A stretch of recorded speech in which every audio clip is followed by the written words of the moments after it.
cerita ini hanya imajinasi belaka. Jadi ada sebuah negara kecil yang bernama Kudapura,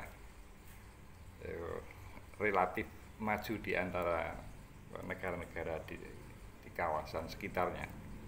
Negara itu cukup maju dan ada satu negara besar yang itu dalam banyak hal tergantung dengan negara kecil itu. Nah, satu hari ada dua orang mahasiswa yang sedang duduk-duduk di kafe sambil bercakap-cakap, kemudian ngobrol tentang negara jirannya.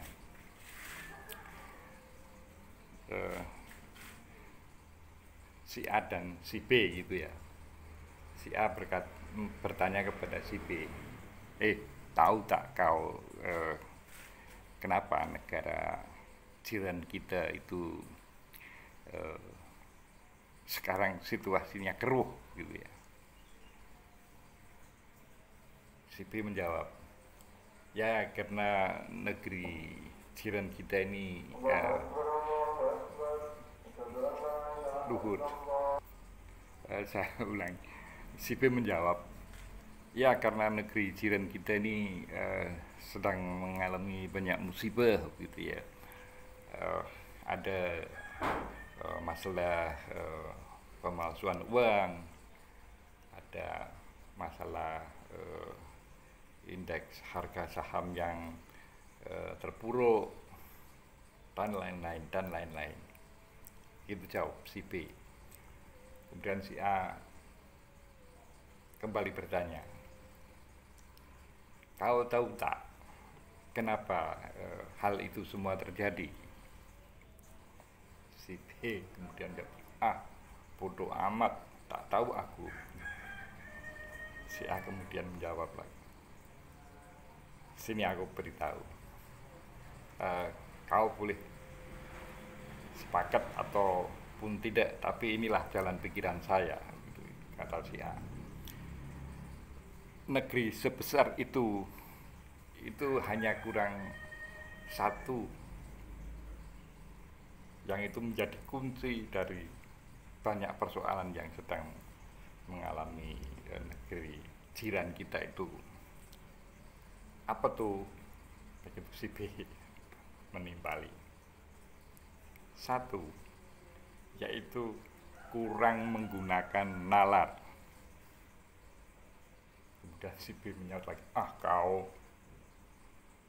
bagaimana kau menjelaskan itu? Si A kemudian memberikan ilustrasi, contoh kasus real yang sedang terjadi. Kau tahu tak tentang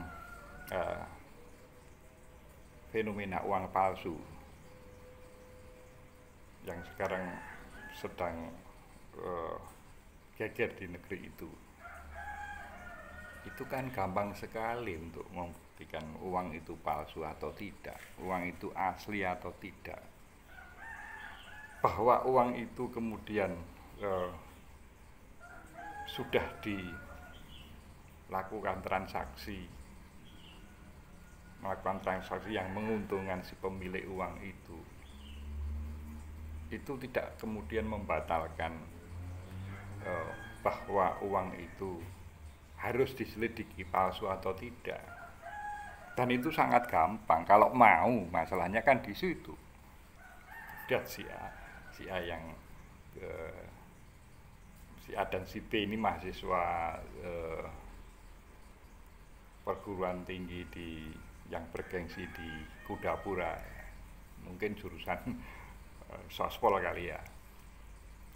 Kemudian si A melanjutkan, itu kan gampang sekali. Ya karena mereka yang pada tidak pakai nalar saja sehingga masalah itu berlarut-larut, itu kan gampang sekali. Kalau misalnya si pemilik uang itu kemudian terus terang dan membuktikan bahwa uang itu asli, selesai masalahnya. Tidak ada energi yang dihambur-hamburkan untuk hal-hal yang tidak produktif. Gitu si A menjelaskan.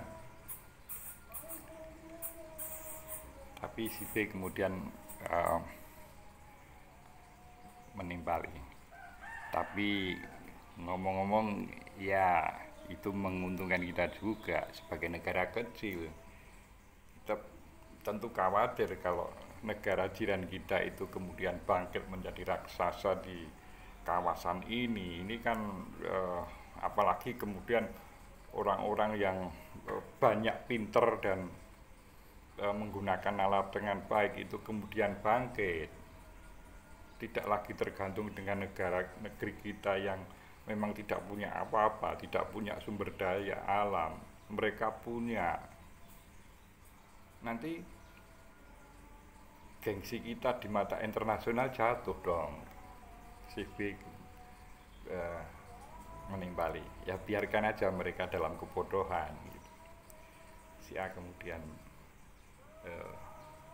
manggut-manggut sambil menerawang jauh, matanya tertuju ke negeri jiran di seberang sana yang ya,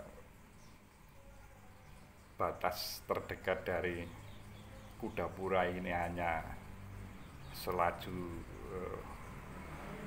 kapal kecil beberapa menit sampai.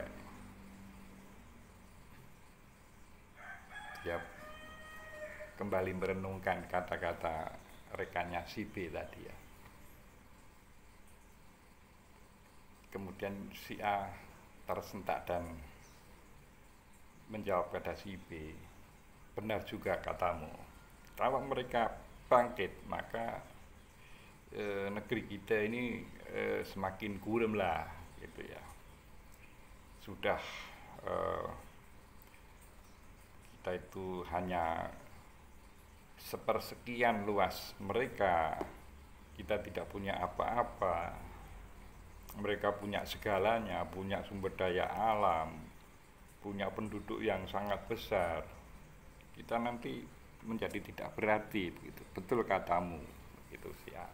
Tetapi masalahnya kita adalah mahasiswa yang mau tidak mau harus berpikiran jernih, berpikiran jujur. Kita harus mendorong mereka, mengingatkan mereka, rekan-rekan kita untuk menggunakan nalar mereka. Kita tidak boleh takut kalau mereka bangkit. Kita harus merasa hidup dalam satu kawasan yang sama. Ya sebagaimana lagu Scorpiontal siap. Kemudian menjelaskan sebagai seorang idealis. Kalau kawasan kita itu bangkit bersama-sama, bahu-membahu antar negara-negara yang dalam satu kawasan, bukankah ini akan mendamaikan kita semua sebagai raksasa yang bangkit di kawasan Asia? Itu kata si A. Dan B manggut-manggut. Bener juga kata kau. Ya udah, nanti kalau kita ketemu rekan-rekan kita di negeri jiran kita itu kita sampaikan bahwa mereka sedang mengalami krisis nalar. Demikian cerita sekilas menceritakan. Sekali lagi ini imajinasi belaka. Kemudian cerita ini hanya sebuah metafor yang ya, boleh jadi ada benarnya, boleh jadi ya sekedar imajinasi. Salam konstitusi.